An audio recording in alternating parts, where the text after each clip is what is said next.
Red Icy, last season, all the talk was surrounding KP in Canada. What are your thoughts on Arthur Smith and how he's done play calling these first two games? From my perspective, I'm a big fan of what Arthur Smith has done. I think he's brought stability. I think that he has a proven method to himself, and he's not going to waver from that. I think the big difference when I'm comparing and contrasting Matt Canada versus Arthur Smith, Matt Canada had collegiate success, but he had never had success at the NFL level. So every year, regardless of if it was with Ben or when it transitioned to Kenny and then it was Mitch and Kenny, etc., I feel like for him, he was still trying to figure out, is tempo the thing that's going to help me? Is it a ton of pre-snap shifts and movement or shifts in motion that's going to help me? But collegially, you can have success with that. At this level, it's going to take some of that, but also you still got to understand when to call certain calls and when to use tempo and cadence. Whereas I think for Arthur Smith, he's just further along. He had already had success as an offensive coordinator, but he also was an NFL guy that has been at this level for a while. Started out with tight ends, moved his way around through the Titans organization to eventually becoming the offensive coordinator. It wasn't a scenario where he came from college and, he had only had success in college and now it's like, yo, be an OC. Nah. And we can have our, thoughts or our feelings about that hire and things like that. I get what they were trying to accomplish. It just didn't work. That's kind of how I looked at it. And I like the fact that they didn't hold on to this decision for, for 10 years either.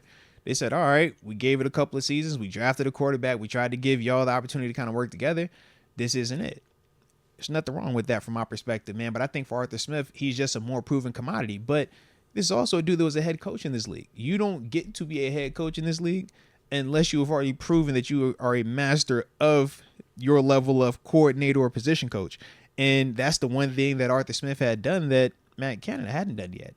So I think that those are also two things where it's like easy, we could dunk on Canada all day, but it's like we're comparing somebody that was already further along career-wise and is coming from being a head coach and getting back to being what they had already proven they could do at this level, at a high level, versus a guy that was still just trying to figure out. I mean, Canada, I look at Canada no different than I look at a draft pick right now. It's like, yo, you were drafted. We can hype you up, talk about your pedigree, or talk about why it makes sense, but until you actually come up here and deliver, it's all just talk. It's all just speculation. It's all just feel good.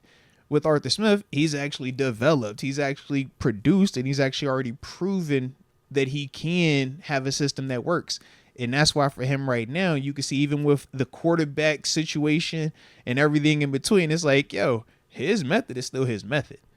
And the production is still there. And that's the part that I just think when you have one that's already proven, this is the benefits of that. But also, remember, it costs a little bit more. Matt Canada was a lot cheaper than Arthur Smith.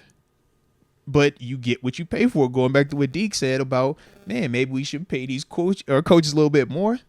That's been one of the biggest critiques under Coach Tomlin, has been the Steelers not spending a lot on coordinators or position coaches. And with that, you kind of see the negative impact of it. Whereas right now, it's been very different, right? We got Arthur Smith.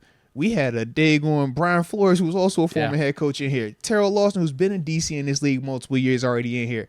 Aaron Curry, who was a former player in this league. I mean, it's like, yo, we're making sure we got some of these like QB coaches, yeah, like newer age QB coaches, QB coach here. This coach. Guy's been a coordinator before here, so it's like just the staff as a whole, I think, is better now than it was under Canada, and you can make a case at times even before him, maybe, But I just think that this is what you get when you spend a little bit more money in some of these instances, or you're a little bit more intentional with the people you're bringing in. You're going to naturally get a little bit better production out of it. And I think that's what we're all just witnessing right now. Yeah, it feels like, with all due respect to Canada and Kenny, I ain't even trying to dunk on anybody like that. It's just kind of how I look at it, man. It feels like we got a plan. There's a flow. There's a purpose to the offense and the play call and the structure of everything. Because I even thought in the first half, like I got frustrated after the 3-and-out. And then things were looking a little bleak in the second series. I think we got to a third down. I'm like, this is getting stupid. Why ain't Pickens out there? Why is it 3 tight ends and Scotty Miller? But, we were becoming successful on the ground game. We were moving the ball down the field. We ended up scoring a touchdown. I'm like, all right, I see the vision a little bit. And then with how we did those next 2 series in the first half, Mm-hmm. I was like, I think this dude knows what he's doing. Now, second half again, I think we can have our critiques about the offense, but I do think we just went with a more conservative approach overall of not trying to turn the ball over. Yeah. So if you want to blame Arthur Smith for that, I guess you can. Maybe you blame more of it on Tomlin because it might be coming from the top down on how we want to handle our offense and our mentality in the second half. But I'm really liking what I'm seeing. It's Titans-esque for sure. But if it's working, I don't give a shit. That's my whole. And I think it's so easy if the penalties don't happen in that first half to where instead of having 10 points, it could have been 21. And I think it's night. I get it's woulda, coulda, shoulda hypotheticals, but it's night Broderick and day, don't though. get those penalties. It's We're night and day, down man. on the 5-yard line from that Justin Fields throw, and then Along that drive with- right before the half, we literally did get to see it punched Deke, in for a along touchdown. with the momentum of going up on Surtain and making that play. Yeah, and then I don't think That's the other part, man. I don't think we're complaining at all if the offense does the same exact thing. Yep. But we're up 21-0. Yep. We're just like, we're milking the game. You see what I'm saying? Yeah. But it's a game of inches, and it's those little sequences in the games where we're like, man, that and that could change the whole outlook of this. But also the flip side is because those things didn't happen, it was a 1-score game.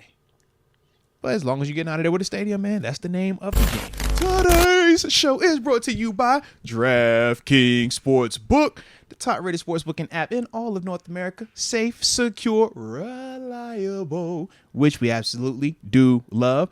And we know whenever we're talking DraftKings, man, it's a fresh NFL season started, baby. So we got to have promo codes that hook you up both ways, okay? So for all my new customers out there, when you download the app and you go ahead and you make that initial deposit of $5, you're going to use the promo code. The promo code is MOST. Once you put that in, you're going to receive $250 in bonus bets along with 1 month of NFL Plus Premium. I mean, come on, baby.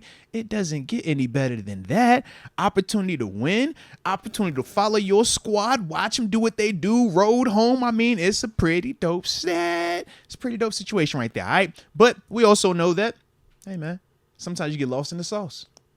Sometimes you might develop what we call a gambling problem.